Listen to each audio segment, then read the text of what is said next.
Assalamualaikum warahmatullahi wabarakatuh. Kita mulai dengan membaca Bismillahirrahmanirrahim.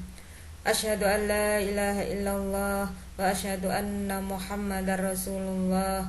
Raditu billahi rabbah wa bil islami dina wa bi Muhammadin nabiyyan wa rasulah. Rabbi zidni ilman nafi'ah warzuqni fahma. Rabbi shrah li sadri wa yassir li amri wahlul 'uqdatam min lisani yafqahu qawli waj'alni min ibadikas sholihin. Anak-anak, pada hari ini Bu Ida akan menjelaskan tentang sistem pengeluaran. Proses pengeluaran terdiri dari 1. Defekasi, yaitu pengeluaran sisa pencernaan. Organ defekasi yaitu anus yang dikeluarkan berupa feses atau tinja. Yang nomor 2 adalah sekresi, yaitu pengeluaran zat yang masih digunakan lagi.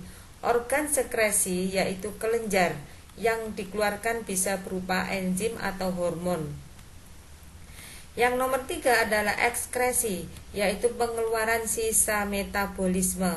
Organ ekskresi yaitu hati, ginjal, kulit, dan paru-paru.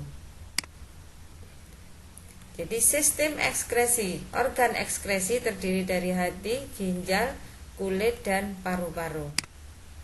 Yang pertama adalah hati. Hati merupakan kelenjar terbesar. Hati sebagai kelenjar pencernaan karena menghasilkan cairan empedu yang berfungsi mencerna lemak. Sedangkan hati sebagai alat ekskresi karena mengekskresikan zat warna empedu yang dihasilkan dari pemecahan hemoglobin. Hati juga mengubah amonia atau NH3 yang berbahaya menjadi urea yang lebih aman, yang nantinya akan diekskresikan ke urin. Hati juga menghasilkan urea, asam urat, dan amonia yang berasal dari sisa pemecahan protein yang akan diekskresikan ke dalam urin. Nah, ini adalah hati, sedangkan ini adalah kantong empedu. Fungsi hati: 1. Menghasilkan cairan empedu. Nomor 2. Menyimpan gula dalam bentuk glikogen atau gula otot. Nomor 3. Menetralkan racun. 4. Mengubah provitamin A menjadi vitamin A. 5. Tempat pembentukan urea dan amonia. Proses pemecahan sel darah merah. Sel darah merah yang rusak akan dihancurkan di dalam hati dan limpa. Sel darah merah yang mengandung hemoglobin akan dipecah menjadi hemin, zat besi, dan globin. Zat besi selanjutnya dibawa menuju sumsum merah tulang untuk digunakan membentuk hemoglobin baru.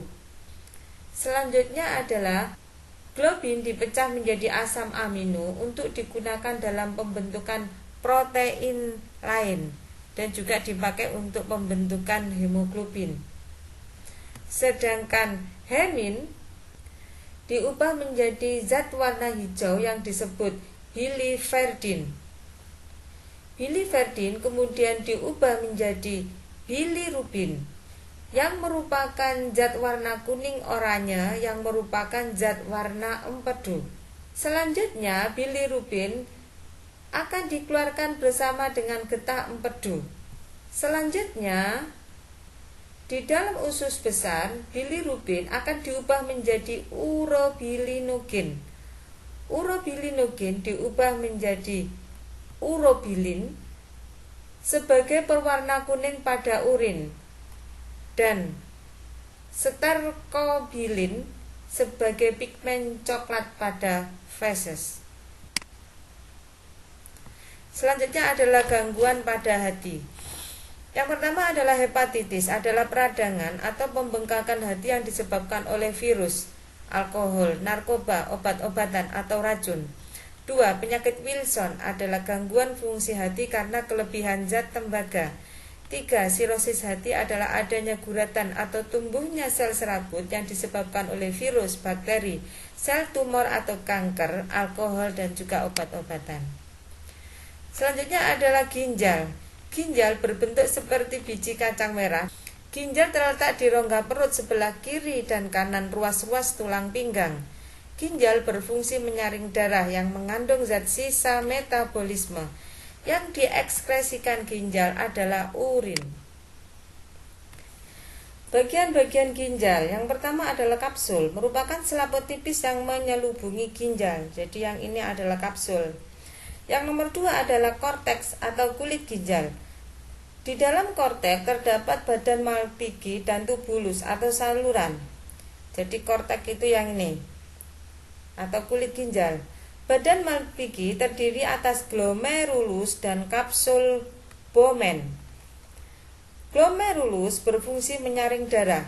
Kapsul Bowman berfungsi menampung filtrat glomerulus atau urin primer. Tubulus atau saluran yang terdiri dari tubulus contortus proximal, tubulus contortus distal, dan tubulus collectivus. Yang nomor 3 adalah medula. Yang ini adalah medula atau sumsum ginjal.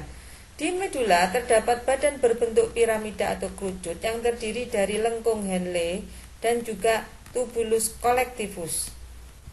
Yang nomor 4 adalah rongga ginjal atau pelvis. Di tengah sini ini adalah rongga ginjal atau pelvis. Berfungsi menampung urin hasil penyaringan darah di badan Malpighi. Urutan proses penyaringan darah. Yang pertama adalah darah masuk di glomerulus. Glomerulus adalah yang ini. Di dalam glomerulus terjadi filtrasi. Filtrasi yaitu penyaringan. Hasil daripada penyaringan ini adalah berupa filtrat glomerulus atau urin primer. Urin primer masuk di kapsul Bowman. Jadi yang berbentuk seperti mangkok. Urin primer mengandung urobilin, urea, glukosa, air, asam amino, ion natrium, kalium, kalsium, dan klor. Selanjutnya, urin primer ini akan masuk ke tubulus contortus proximal. Di tubulus contortus proximal ini terjadi reabsorpsi. Reabsorpsi adalah penyerapan kembali zat yang masih diperlukan seperti glukosa, asam amino, ion kalium, garam, dan juga air. Hasil daripada reabsorpsi di sini akan menghasilkan urin sekunder. Setelah terjadi reabsorpsi akan menghasilkan urin sekunder. Urin sekunder mengandung air, garam, urea, dan urobilin. Selanjutnya urin sekunder akan melalui lengkung Henle. Lengkung Henle turun namanya descending, lengkung Henle naik namanya ascending. Di lengkung Henle ini masih terjadi penyerapan air dan garam. Selanjutnya urin sekunder akan masuk di sini yaitu tubulus contortus distal. Di tubulus contortus distal ini terjadi augmentasi. Augmentasi adalah pengeluaran zat yang tidak diperlukan dan zat yang tidak mampu disimpan. Setelah terjadi augmentasi, maka akan menghasilkan urin sesungguhnya. Urin sesungguhnya mengandung air, urea, amonia, asam urat, zat warna empedu atau urobilin, garam, dan zat yang berlebih dalam darah seperti vitamin, sisa obat-obatan, dan hormon. Selanjutnya, urin sesungguhnya akan masuk di tubulus collectivus.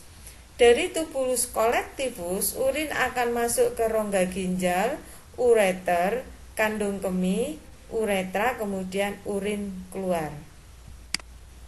Nah, ini keterangan daripada proses penyaringan darah. Yang pertama, urin primer mengandung ini urobilin, urea, glukosa, air, asam amino, ion natrium, kalium, kalsium, dan klor.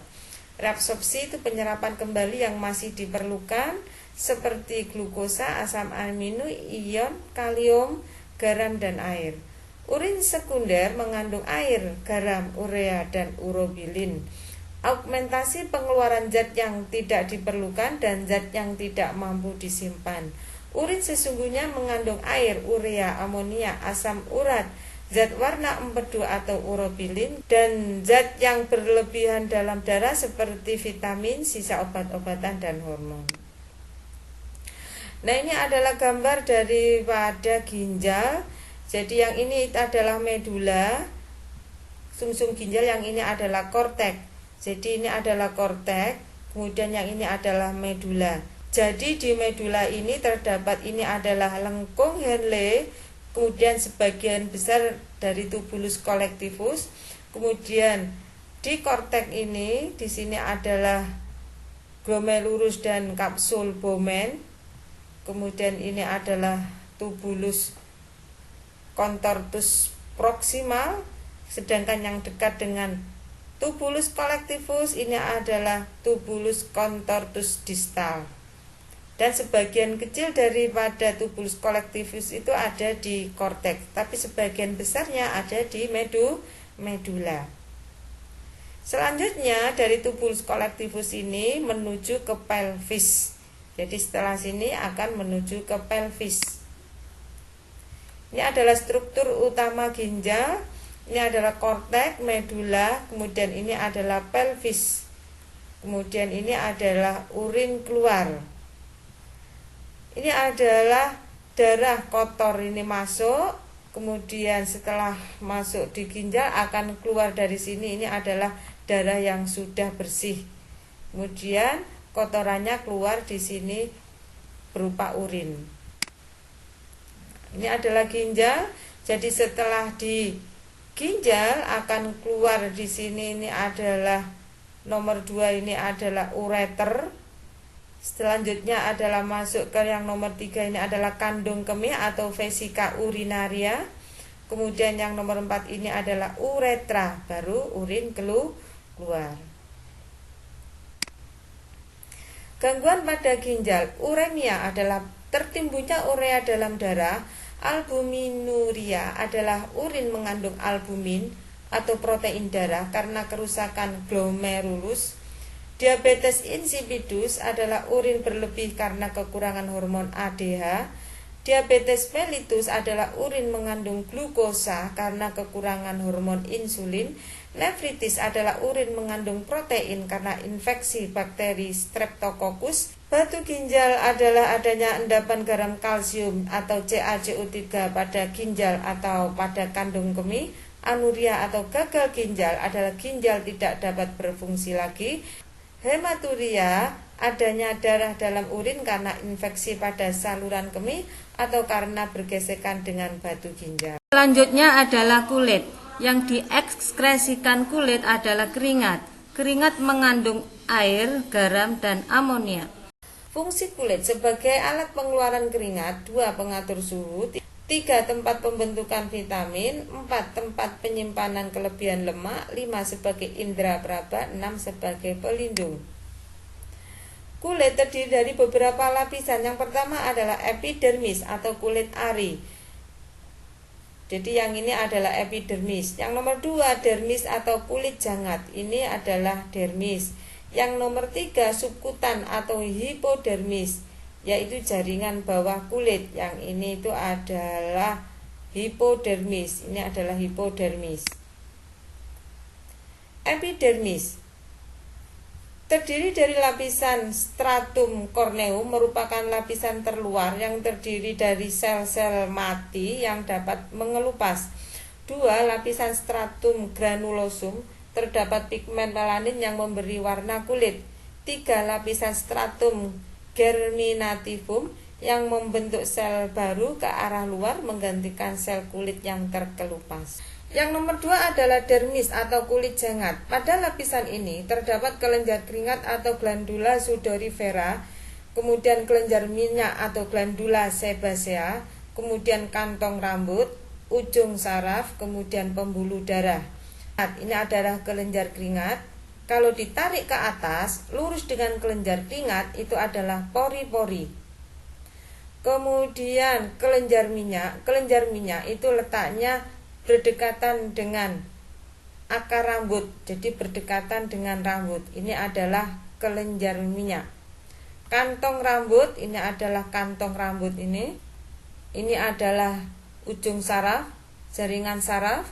Kemudian pembuluh darah.